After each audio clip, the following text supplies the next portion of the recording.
নমস্কার বন্ধুরা, জ্যোৎস্নার রীতিকথায় আইটি নতুন পর্বে তোমাদের সকলকে স্বাগত জানাই।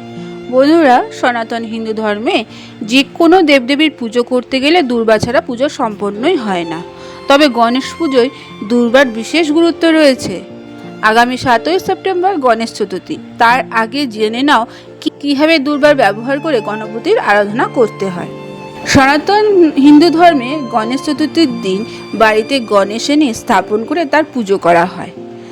কাঠের চৌকির উপর লাল কাপড় রেখে তার উপর গণপতি স্থাপন করতে হয়।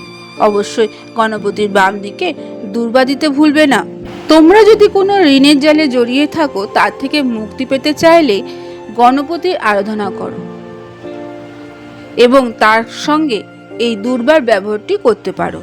ঋণ মুক্তির জন্য এই দিন অর্থাৎ গণেশ চতুর্থীর দিন 11টি বেসনের লাড্ডু ও 108টি দুর্বা দিয়ে একটি গাঁট তৈরি করে গণপতিকে নিবেদন করো।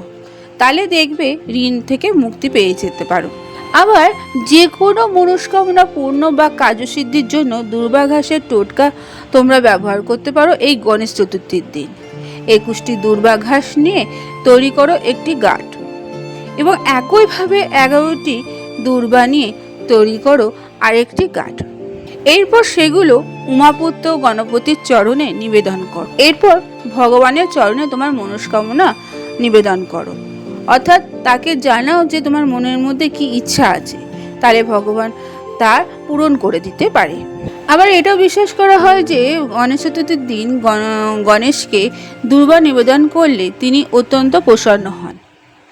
বিশ্বাস করা হয় যে দুর্বা দিয়ে গণেশের পুজো করলে সেই ব্যক্তি কুবেরের সমান ধন সম্পত্তি লাভ করতে পারে।